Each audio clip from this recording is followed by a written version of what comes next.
जिन लोगों को पूरी इसकी एब्रिविएशन का नहीं भी पता, उनको एटलीस्ट पीसीओ का आइडिया होगा। और स्पेशली जो गर्ल्स हैं ग्रोइंग एज की, वो और या फिर उनको अपने फ्रेंड सर्कल या इसके साथ-साथ अपने फैमिली सर्कल में किसी न किसी को इसका सामना करना पड़ रहा होगा। हम लोगों ने आज इंशाल्लाह ताला इसको कवर करना है और उसके अकॉर्डिंग हम उस टॉपिक के अकॉर्डिंग जो हम लोग बात करेंगे, इसके सिम्पटम्स क्या हैं, इसके कॉजेज़ क्या हैं, इसका ट्रीटमेंट क्या है और इसकी होम रेमेडी क्या है, इंशाल्लाह ताला।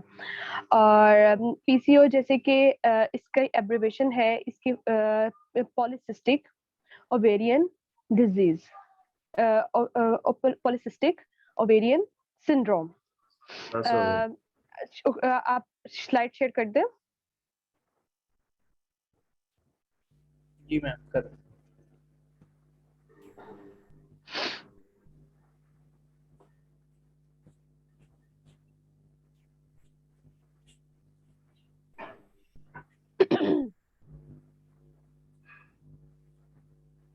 तो मुंह किधर गया?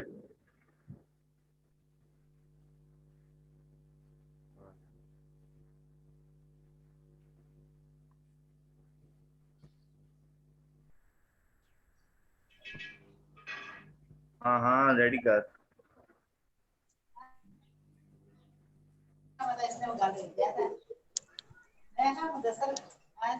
ये काइंडली जितने भी बाकी लोग हैं अपना माइक म्यूट कर लें, डिस्टरबेंस हो रही है काइंडली।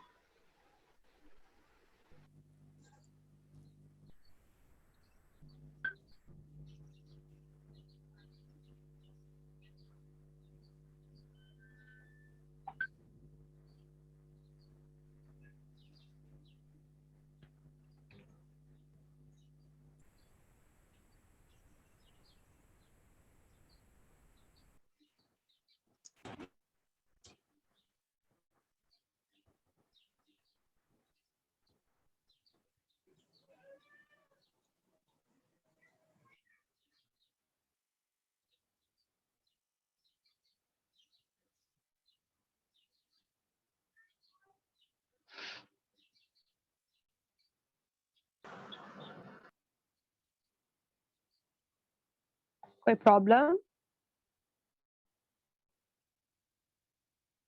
स्क्रीन शेयर हो रही है आपको?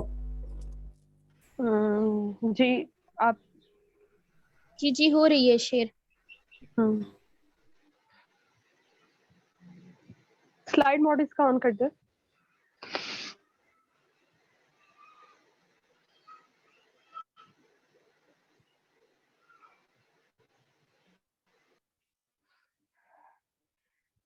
जैसे मैंने अभी बताया है कि आज का हमारा टॉपिक है पॉलीसिस्टिक ओवरी सिंड्रोम, ठीक है। मैंने अपना इंट्रोडक्शन भी दे दिया है और जैसे कि आई एम डॉक्टर इकराम जद, प्रेसिडेंट ऑफ पाक physio welfare society. Next slide करें जरा। पीसीओ देखा जाए तो इसमें बहुत ज़्यादा चीज़ें इन्वॉल्व होती हैं जो ये लाइक हम कहें कि किसी एक रीज़न की वजह से पीसीओ हो गया है या फिर किसी एक सिम्पटम को हम पीसीओ नहीं कहेंगे। इसके अंदर मल्टीपल प्रॉब्लम्स आती हैं और उसके नतीजे में मल्टीपल सॉल्यूशंस के अकॉर्डिंग फिर हम इसको मैनेज कर सकते हैं। Next slide. PCO is a condition that affect a woman hormones level. जैसे अभी मैंने बात की है कि ये ग्रोइंग जो आपकी फर्टिलिटी एज होती है जब फीमेल, स्पेशली अगर बात करें कि ये पीसीओ हम इस फीमेल से रिलेटेड है क्योंकि और जो as a student, medical student और हम लोगों को मतलब मेल फीमेल दोनों इन्वॉल्व होते हैं, तो उसमें हम जो ग्रोइंग एज है, जो फर्टिलिटी वाली एज है जिसमें एक फीमेल रिप्रोड्यूस कर सकती है, वो 15 टू 44 एज इसकी एवरेज है। तो ये प्रॉब्लम ओवरी से रिलेटेड है, ओव्यूलेशन से रिलेटेड है। तो जब तक उसके पीरियड्स का स्टार्टिंग से लेकर एंड तक, जब तक उसके पीरियड्स खत्म हो जाते हैं मेनोपॉज वाली एज तक, ये प्रॉब्लम एसोसिएटेड होती है। तो अब ये जो सा है many womens are not aware. सबसे इम्पोर्टेंट बात यह है कि ना कुछ लोगों को पता चल जाता है और कुछ लोगों को कभी मतलब सारी जिंदगी पता चलता ही नहीं है, क्योंकि ये एक तरह से एक साइलेंट डिजीज है। जब इसका पता चल जाए तो इसका ट्रीटमेंट करवाना पड़ता है, यानी कि कोई प्रॉब्लम इसके इसके साथ एसोसिएटेड है, जैसे कि मैंने बताया है कि ओव्यूलेशन से रिलेटेड, तो इट्स मीन्स के ये आपकी जो सी है फर्टिलिटी उसको भी प्रॉब्लम करेगी। इसके साथ साथ जो आपको इश्यूज फेस करने पड़ते, उसके साथ साथ आपके डिफरेंट और मजीद इश्यूज आते हैं। अब नेक्स्ट स्लाइड करें जरा, आपको मैं बताती हूँ साथ स्लाइड्स के साथ साथ, बल्कि 1 मिनट रुके। ये आप लोग देख रहे होंगे कि ये पॉलिसिस्टिक ये साथ यूट्रस एक नॉर्मल हेल्दी ओवरी जो है और साथ ये पॉलिसिस्टिक ओवरी जो है, इसके अंदर जो हेल्दी ओवरी है ना, ये देखें एक नॉर्मल मतलब साइज की दिखाई हुई है, और जो पॉलिसिस्टिक ओवरी होती है उसमें जो उनसे फॉलिकल्स होते हैं वो इमेच्योर फॉलिकल्स, वो बड़े होने लग जाते हैं और वो हम लोग जो सा है फिर आगे जाके उसमें से एग नहीं निकलता। क्यों? क्योंकि ना इसमें डिफरेंट हार्मोनल चेंजेस आने लग जाती हैं, जो जब आपका एक हार्मोन्स का साइकिल होता है कि एफएसएच इंक्रीज होता है, एफएसएच निकलता है पिट्यूटरी हार्मोन से, फिर उसके बाद जो है जो सॉरी गोनाडोट्रोपिन हार्मोन निकलता है जो जाके एफएसएच को स्टिमुलेट करता है। फिर उसके बाद एलएच जो है वो आगे गोनाडोट्रोपिन हार्मोन्स की जो है प्रोडक्शन को वो कर रहा होता है, डायरेक्टली प्रोपोर्शनली उसको कंट्रोल कर रहा होता है। तो ये जब हार्मोन्स का इश्यूज होने लग जाते हैं तो ओवरीज जो है उसके अंदर जो एग्स की फॉर्मेशन है वो पूरी कंप्लीट नहीं हो पाती है। लाइक पीछे से हार्मोन्स कह रहे हैं कि बनाई जाओ, यहाँ पे एक प्रोसेस होता है जो पूरा एक 14 डेज का प्रोसेस होता है, जिसके बाद एग कंप्लीट होता है, तो लेकिन वो प्रोसेस आ ही नहीं पाता। नेक्स्ट स्लाइड करें जरा।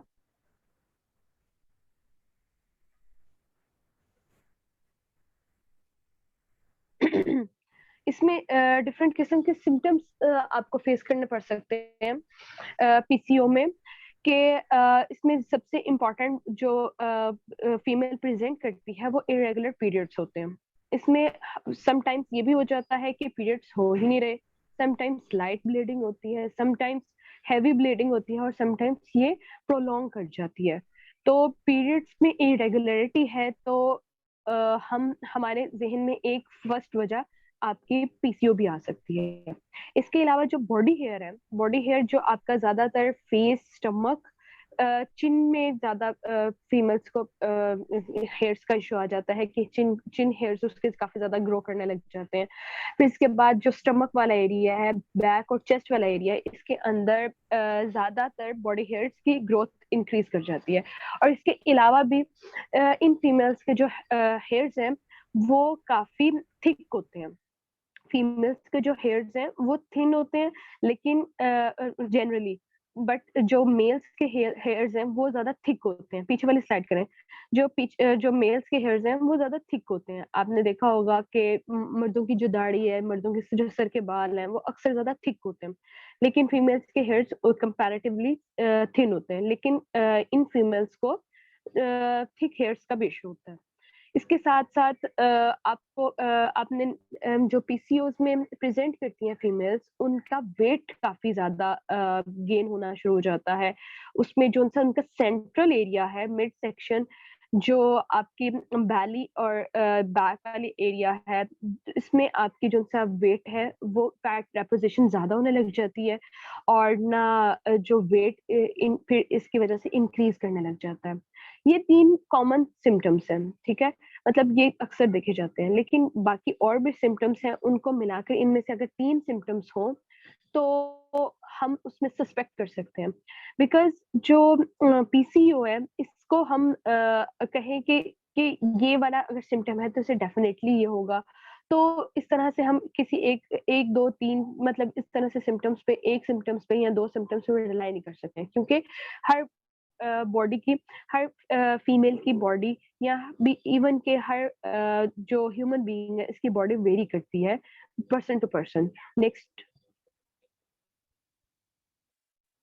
इसके बाद एक्नी, कुछ फीमेल्स, बल्कि अक्सर फीमेल्स जिनका एक्नी का ज़्यादा इश्यू होता है, उसमें ये होने लग जाता है कि वो उनका भी सस्पेक्ट किया जा सकता है, क्योंकि हमारे जो फीमेल्स के अंदर अल्लाह ताला ने हार्मोन्स रखा हुआ है, जो उसका पूरा एक सिस्टम है, उसके अकॉर्डिंगली जो है आपकी जब हार्मोन्स की हार्मोन्स इम्बैलेंस होने लग जाते हैं, तो उसके साथ-साथ फिर एक्ने भी आपको मतलब दिखने लग जाती है काफ़ी ज़्यादा, कि जो आपकी ऑयली स्किन है फीमेल्स की, उसके अंदर वो किस तरह से वो एक्ने में कन्वर्ट हो जाती है, कि पहले हल्के से दाने निकलते हैं और फिर बाद में वो एक इस तरह से प्रोलॉन्ग होकर फिर वो पूरी एक्ने और एक्निक स्कार बन जाते हैं।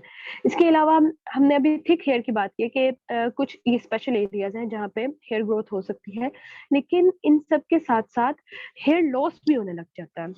कुछ जैसे कि मेल हार्मोन्स, बेसिकली अल्लाह ताला ने इंसान के अंदर मेल और फीमेल दोनों हार्मोन्स रखे हुए हैं, एक हर इंसान के अंदर। तो जो जो हार्मोन ज़्यादा हो जाता है, जो मेल हार्मोन ज़्यादा हो जाता है, वो मेल की तरह प्रेज़ेंट करने लग जाता है। जिनमें फीमेल हार्मोन ज़्यादा हो जाता है, वो फीमेल की तरह प्रेज़ेंट करने लग जाते हैं। तो बेसिकली पीसीओ में क्या होता है कि जो फीमेल है उसके अंदर मेल हार्मोन्स एक नॉर्मल लेवल से ज़्यादा हो जाता है। तो मेल का तो एक ये भी मेल फैक्टर होता है कि उसमें हेयर लॉस होता है, जो उसकी बाल्डनेस है वो होने लग जाती है, मेल पैटर्न बाल्डनेस। लाइक आपके जो अक्सर मेल जो है जिनके बाल्ड हो जाते हैं, जो पीछे से जिनका हेयर लॉस हो जाता है, जो फ्रंट से हेयर लॉस हो जाता है, जो सेंटर से हेयर लॉस हो जाता है हेड पे। तो फीमेल्स को भी इस तरह से क्रैक्टर्स आने लग जाते हैं। अर्ली एज में कम ही देखा गया है, लेकिन आफ्टर 30 ये चीज़ ज़्यादा दिखने लग जाती है जिनको पीसीओ का इश्यू होता है। डार्क स्किन पैचेस जो हैं, इसमें क्या होता है कि ये एक और करैक्टर है कि आपकी जो-सा एल्बो है, बिलो एल्बो और नीज़ और ग्रॉइन एरियाज़, इसमें जो है आपका जो-सा एरिया है, वो डार्क होने लग जाता है। आपकी नॉर्मल बॉडी की निस्बत ये डार्क होने लग जाता है। एक तो वैसे भी ये वाला एरिया आपका आप बॉडी की निस्बत डार्क होता है, बट जो पीसीओ के साथ प्रेज़ेंट किया जाता है, उसमें भी ये होने लग जाता है। और इसके साथ-साथ जो बैक ऑफ द नेक है, वहाँ पे भी लाइक समटाइम्स मतलब जो पेशेंट रेगुलरली देखा जाए, एक थोड़ी-सी फ़नी बात है कि आप देखें कि जो कुछ लोग ये वाले एरियाज़ को इग्नोर कर देते हैं, तो साफ-सुथराई के मामले में। लेकिन जो साफ-सुथरा रखने के बावजूद जिनका डार्क हो रहा है, तो हम उसको सस्पेक्ट कर सकते हैं कि इसको थोड़ा-सा स्कैन करवाने की ज़रूरत है। इसको अपने लैब्स करवाने की ज़रूरत है कि इसको प्रेज़ेंट कर रहा है ये पीसीओ की तरह, ठीक है? इसके साथ-साथ एक और इम्पोर्टेंट बात ये है कि ना, जो एक पेशेंट होता है पीसीओ के साथ, जो पेशेंट होती हैं, वो उनके अंदर डिप्रेशन और मूड स्विंग्स बहुत ज़्यादा होते हैं। और एक तो अगर for example before before disease, before diagnosis आपको समझ नहीं आ रहा, फीमेल को समझ नहीं आ रहा, वो बहुत ज़्यादा डिप्रेस्ड रह रही है, उसके मूड स्विंग्स कभी वो एकदम खुश हो जाती है, फिर लेकिन एकदम वो सैड हो जाती है। कुछ इरेगुलरिटी होने लग जाती है उसके मूड्स में, तो इट्स मीन्स कि उसके जो उनसे हार्मोन्स हैं, वो प्रॉपर्ली वर्क नहीं कर रहे हैं, उसको प्रॉपर्ली बैलेंस नहीं होने दे रहे हैं। जो आपके है रिप्रोडक्शन वाले जितने भी हार्मोन्स हैं, उन सब का आपके मूड से भी बहुत ज़्यादा लिंक्ड है। तो ये सारी जो चीज़ें आ रही हैं, ये सारी चीज़ें प्रेज़ेंट करती हैं एक तरह से सिम्प्टोमेटिक, ये आपको लेके जाती हैं कि डायग्नोसिस की तरफ, कि हाँ, हाँ, अगर इसमें ये सिम्पटम्स हैं, तो ये पीसीओ हो सकता है। अब नेक्स्ट जो है इंसुलिन रेजिस्टेंट और type 2 diabetes, they are usually associated with patient who are overweight और already genetic predispose to the condition. अच्छा, जो पीसीओ है ना, ये हेरिडिटरी भी होता है। अगर किसी की मदर को, किसी की खाला को, या फिर किसी के मतलब इस तरह से अब मदर साइड में अगर किसी को प्रॉब्लम चल रही है, तो या इवन के फादर साइड पे भी, क्योंकि आप तो मदर फादर दोनों तरफ से जेनेटिकली आप इक्वली आपके अंदर वो कैरेक्टर्स प्रेजेंट कर सकते हैं। तो अगर किसी को ये प्रॉब्लम है आपकी फैमिली में, तो इट्स मीन्स कि आपके जो चांसेस है बाकी फीमेल्स की निस्बत जिनके अंदर पीसीओ हो सकता है, आपके इंक्रीज कर जाएंगे। तो इस वजह से जो अक्सर फीमेल्स जो ओवरवेट होती हैं और साथ साथ जिनकी फैमिली हिस्ट्री है और वो जो है उनके अंदर डायबिटीज टू टाइप 2, लाइक जो ओल्ड एज डायबिटीज होती है ना, जो अर्ली एज नहीं होती है, जो इन्फेंट एज नहीं है, तो वो भी आप उसके अंदर आपके अंदर प्रॉब्लम हो सकती है कि आपकी इंसुलिन जो है वो बन तो रही है, बट ना आपकी जो सा शुगर लेवल है वो रेजिस्टेंट हो चुकी हुई है। तो उसकी और इसके अलावा आपका जो शुगर लेवल है, ब्लड ग्लूकोज शुगर लेवल, वो ब्लड ग्लूकोज लेवल जो है आपका वो इंक्रीज कर गया हुआ इतना ज्यादा कि उसकी वजह से आपको ना काफी अब वो नॉर्मली आप नॉर्मली आप आपका जो ब्लड ग्लूकोज जो आपका 80 टू 120 होना चाहिए, सॉरी 80 आपका फास्टिंग में होना चाहिए, 80 80 70 80, और जो रैंडम ग्लूकोज लेवल आपका 120 टू 130 होना चाहिए। ये आपका जो सा है ये इसकी रेंजेस आपकी हाई हो सकती हैं, और ना ये भी एक फैक्टर है पीसीओ का। अब बात की जाए तो ये सिम्टम्स, ये सारे ये 8 सिम्टम्स है। इसके अलावा ये मेन 8 सिम्टम्स है, इनमें से कोई भी 3 सिम्टम्स होंगे तो हम उसको सस्पेक्ट कर सकते हैं, ठीक है? डायग्नोज नहीं कर सकते हैं। डायग्नोसिस जो है, डायग्नोसिस हमेशा वो आपके लैब्स, आपके स्कैन और इनके अकॉर्डिंग होता है, ठीक है? Next slide.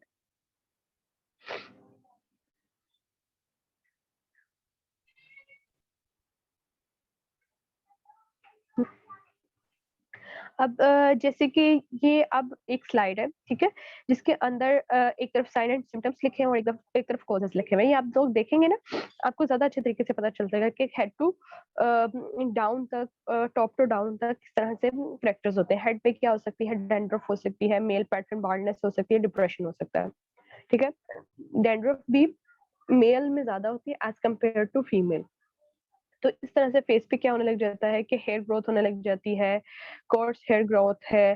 फिर इसके अलावा जो है मैस्कुलिन फीचर्स आने लग जाते हैं कि वो थोड़ी सी उसकी जो से फीचर्स हैं वो मेल जैसे होने लग जाते हैं।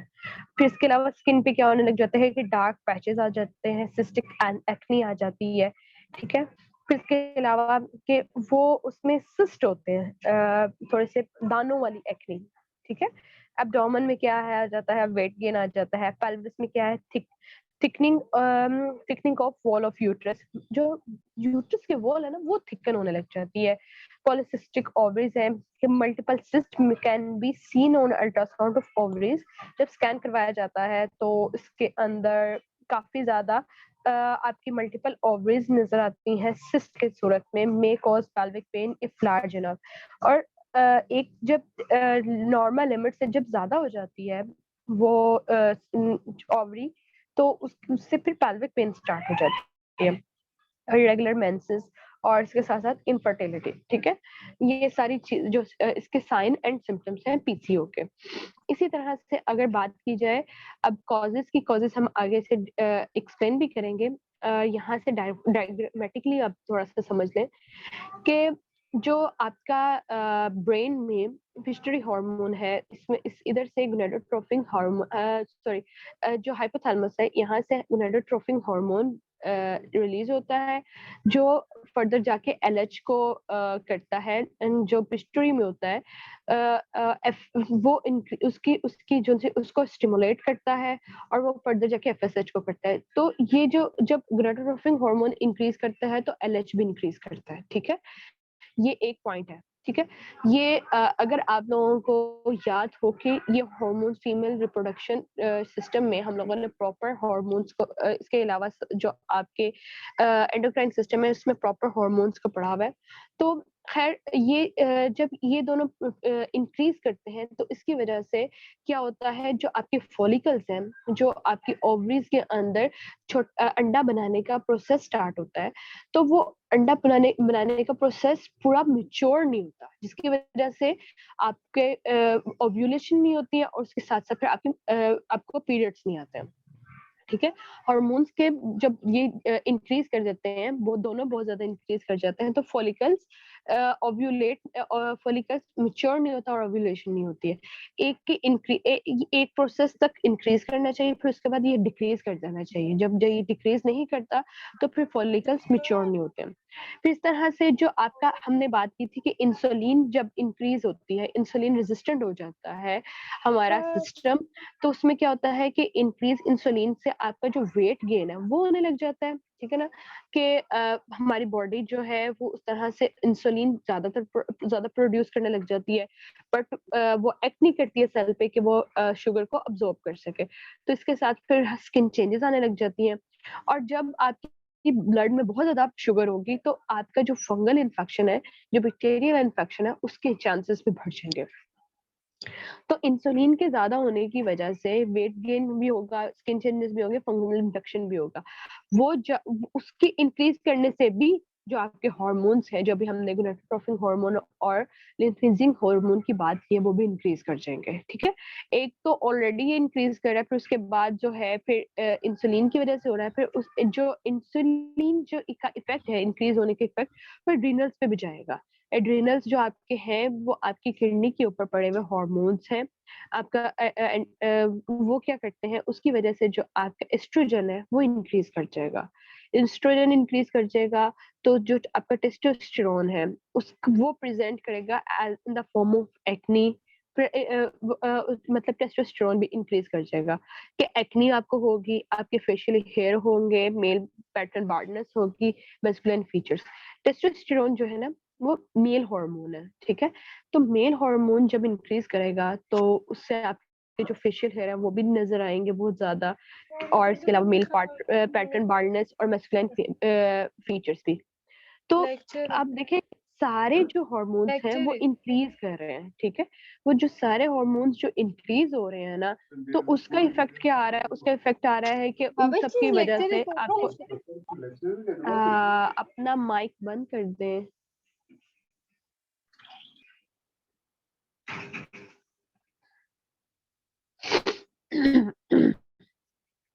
तो जब आपके हार्मोन्स इंक्रीज कर जाते हैं तो एक तो इफेक्ट आ रहा है कि ओवरीज पे कि वो ओव्यूलेशन नहीं हो रही है, फिर उसका इफेक्ट, उसकी वजह से फिर आप पीरियड्स नहीं हो रहे। लेकिन इसके साथ साथ क्या हो रहा है कि एक्नी का क्या इफेक्ट आ रहा है, मतलब एक्नी टेस्टोस्टेरोन की वजह से आ रही है, फेशियल हेयर आ रहा है, मैस्कुलाइन फीचर्स आ रहे हैं, और इंसुलिन इंक्रीज करने से, लाइक ये देखिए आप कि ये पूरा सिस्टम जो है किस तरह से इफेक्ट हो रहा है, कि हार्मोन्स का कितना ज्यादा इफेक्ट है, और जो है किस तरह से वेट इंक्रीज हो रहा है, कि लाइक रैंडम बात नहीं कर सकते हैं, हर एक के पीछे एक वजह है। तो फिर जो प्रेजेंट कर रहा होगा पेशेंट सिम्टम, जिसके अंदर अगर वेट गेन का आ रहा होगा, तो हम उसके जो इंसुलिन है उसको थोड़ा सा उसको इतना ज्यादा इंसुलिन ग्लूकोफेज देकर या फिर कुछ इस तरह से मेडिसिन देकर कि उसकी इंसुलिन की अब्जॉर्प्शन ज्यादा हो, ठीक है।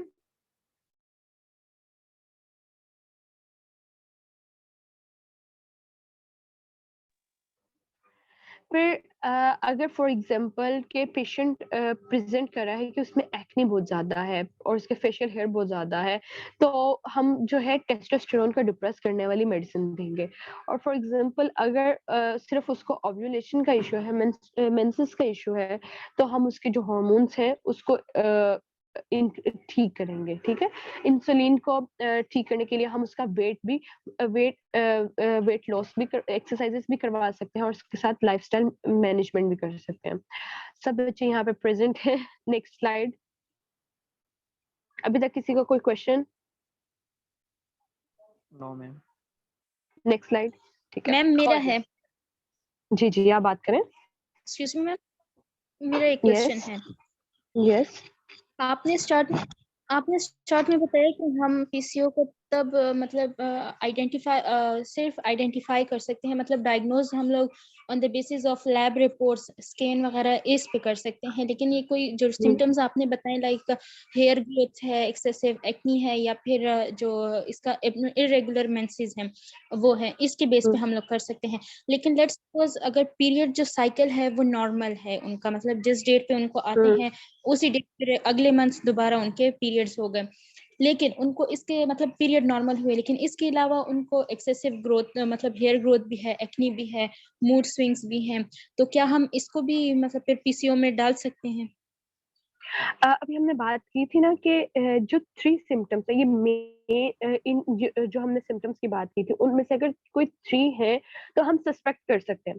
फिर उनको फर्दर डायग्नोज़ करने के लिए हम उसका स्कैन करवाएँगे, क्योंकि हम सिर्फ़ और सिर्फ़ इस चीज़ पर रिलाय नहीं कर सकते हैं कि अगर उसके पीरियड्स ठीक आ रहे हैं, तो इट्स मीन्स कि उसको पीसीओ नहीं होगा। बहुत सी ऐसी फीमेल्स हैं जो प्रेज़ेंट करती हैं, जिनको रेगुलर पीरियड्स आ रहे होते हैं, बट वो उनकी जो उनसी है वो कंसीव नहीं कर सकती हैं। तो फिर वो ऑन एग्ज़ामिनेशन मतलब पीरियड्स जिनके ठीक होते हैं ना, तो वो अपने आप को समझती हैं फीमेल्स, या उनके बारे में ये सोचा जाता है कि हाँ, हाँ, ये ठीक है, इनकी ओवरीज़ ठीक होंगी और ना ये इज़िली रिप्रोड्यूस कर सकती हैं। लेकिन ऑन एग्ज़ामिनेशन जब काफ़ी ज़्यादा उनका जो मैरिटल लाइफ़ स्पैन हो जाता है, मैरिटल टाइम हो जाता है, तो उसके बाद फिर जब उनके अंदर ये बाकी सारे फीचर्स होते हैं, पीरियड्स उनके रेगुलर होते हैं, तो वो जो फिर जब चेक करवाती हैं, तो अपना उनका पेल्विक स्कैन होता है, तो फिर उसमें पता चलता है, उसके साथ फिर उनकी लैब्स होंगी। लैब्स में क्या आएगा, लैब्स में उनके जितने भी हार्मोन्स हैं, वो जो अभी हमने जिन सब हार्मोन्स की बात की है, वो उनमें वेरिएशन आ सकती हैं, ठीक है? और जो है हम बात करें कि कुछ ऐसी भी फीमेल्स होती हैं जिनके पीरियड्स भी नॉर्मल होते हैं, जिनको फेशियल हेयर समटाइम्स हो भी सकता है और नहीं भी हो सकता है, एक्ने हो भी सकती है और नहीं भी हो सकती, और वो रिप्रोड्यूस भी करती हैं, लाइक उनके 3-3 4-4 बच्चे भी होते हैं। तो लाइफ के एक स्टेज पे जाके जब उनको पेल्विक पेन होने लग जाती है, या फिर इस तरह से प्रोलॉन्ग उनकी ब्लीडिंग होने लग जाती है, तो फिर फिर उनको जब उनका डायग्नोज किया जाता है, तो फिर पता चलता है हाँ, इनको पीसीओएस है। पीसीओ होने के बावजूद इन्होंने मतलब नॉर्मली रिप्रोड्यूस किया और इस तरह से उनको कोई इश्यू नहीं आया। पीसीओ का ना हम बात करें, जो हमारा जो लाइफ़स्टाइल है ना, अभी हम कॉजेज़ की बात करेंगे ना, उसके बाद हम लोग जो फिर फर्दर इसको एक्सप्लेन करेंगे। तो आई होप कि आपको पता चल गया होगा कि हम सिर्फ़ और सिर्फ़ पीरियड्स पे रिलाय नहीं कर सकते हैं। हमने कोई भी 3 फीचर्स अगर हैं, तो उसको फिर हम लोगों ने अपनी वो बनाकर सस्पेक्ट करके फिर उसको फर्दर डायग्नोज़ करते हैं, ठीक है? ओके मैम, अब हम ये पेल्विक मुझे ना आपकी अगला आवाज़ नहीं आ रही। अगला क्वेश्चन पूछ सकती हूँ? जी, जी, जी, आप पूछिए। ये जो आपने पेल्विक पेन की बात की, तो क्या ये वही जी। पीएमएस वाली पेन की बात आप कर रही हैं? नहीं, ज़रूरी नहीं है। क्योंकि ना वैसे मुझे जो पेल्विक पेन है, हमने अभी बात की है कि जो ओवरी साइज़ है, जब वो बहुत ज़्यादा एक्सेसिवली इंक्रीज़ कर जाता है, जो एक नॉर्मल साइज़ से, क्योंकि ना आप देखें कि जब अंदर एक एक आजकल छोटे बच्चों की ना बॉल्स मिलती हैं, कि छोटी-छोटी बॉल्स होती हैं और वो ऑलरेडी एक बड़े बॉल में होती है। तो जब उसके अंदर आप देखें कि वो जो छोटी-छोटी बॉल्स हैं, जो फॉलिकल्स हैं, जो सिस्ट है, वो जब ज़्यादा बड़े होने लग जाते हैं, तो वो जो-सा ऑलरेडी बड़ा बॉल है ना, वो भी बड़ा होने लग जाता है। तो वो जो बड़ा हो रहा है, जो उसका तो उसकी वजह से जब वो बड़ा हो रहा है, तो उसकी वो एक जगह लेगा, ठीक है? उसके अलावा उसके इर्द-गिर्द जो आने वाली जो ब्लड वेसल्स और नर्व्स हैं, उनको जो है वहाँ पे इस्कीमिया हो सकता है उसकी वजह से, उसकी साइज़ इंक्रीज़ करने की वजह से, तो फिर वो पेन होती है। और इसके अलावा भी जो हम बात करें कि ये जो उनकी होती है आपकी हमने बात की थी कि यूट्रस वॉल की जो थिकनिंग है, उसकी वजह से भी पेन हो सकती है। अब पेल्विक पेन को हम किसी एक हेडिंग के अंडर नहीं ला सकते, क्योंकि पेल्विक पेन एक अम्ब्रेला है। इसके अंडर काफ़ी काफ़ी चीज़ें आती हैं, जो पीएमएस भी हो सकता है। पीएमएस को हम अगर किसी को पीएमएस हो रहा है, तो हम उसको ये नहीं कह सकते कि हाँ, इसके अंदर सिस्ट होंगी। हाँ, इसको फर्दर हम रूल आउट करवा सकते हैं, किसी एक चीज़ के ऊपर हम रिलाय नहीं कर सकते हैं। हमने इसको 2 से 3 चीजें जब मिलेंगी, फिर उसके बाद हम उसको कंफर्म करेंगे, तो फिर हम कहेंगे हाँ इसको पीसीओ है। कोई एक फीचर हो तो हम उसको नहीं कर सकते हैं, क्योंकि इसका जो है डेफिनेट एक कॉज नहीं है, इसकी मल्टीपल कॉजेज हैं, ठीक है, उन सब की वजह से ये होता है।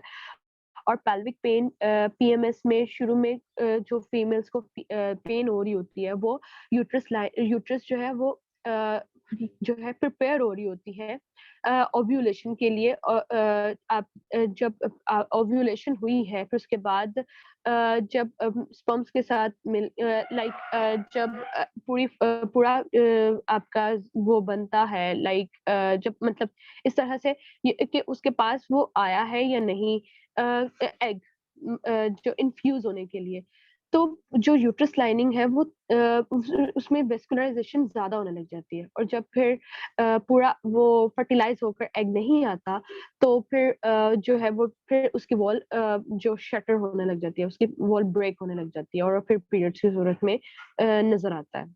ठीक है। मैम ये फिर मैं थोड़ा आप अब ये कंटिन्यू करें, फिर मैं आपसे बाद में इसके बारे में क्वेश्चन, क्योंकि एक केस है वो फिर आपके साथ, फिर मैं उसके बेस पे जाऊंगी। चलें, ठीक है। अच्छा, कॉजेस क्या है? The exact cause of PCO is not known. ठीक है, एग्जैक्ट कॉज, अभी मैं यही बात कर रही थी कि एग्जैक्ट इसकी कॉज क्या है। Factors that might play a role include, इसमें हम जैसे कि जो इंसुलिन है वो इन एक्सेस अमाउंट में हो रही है, जैसे कि अब इंसुलिन जो है ये बेसिकली क्या है, ये हार्मोन है जो पेंक्रियाज प्रोड्यूस करता है, जिसकी वजह से सेल जो है वो शुगर को यूज कर सकते हैं। हमने जो भी खाना खाया है, जो भी हम लोगों का फूड का इंटेक हुआ है, वो आपकी इंटेस्टाइन से जब अब्सॉर्ब होके आपकी ब्लड में जाता है, तो वो ब्लड में जब शुगर आ गई है, तो उसके बाद क्या होगा, सेल वो शुगर अपने अपने उसके मुताबिक ले लेंगे, ठीक है, ताकि वो अपना फंक्शन परफॉर्म कर सके। ठीक है। तो जो है शुगर जो है वो हमारा प्राइमरी एनर्जी सोर्स है। तो जब शुगर इंसुलिन रेजिस्टेंट हो जाती है, तो इंसुलिन अब्सॉर्ब नहीं होती है, ठीक है ना। इंसुलिन और ये सारा जो काम हो रहा होता है शुगर से सेल के अंदर आने वाला है, ये इंसुलिन की हेल्प से हो रहा होता है। लेकिन इंसुलिन जब अपना फंक्शन परफॉर्म नहीं उस तरह से करवा सकते, एक मिनट रुके जरा।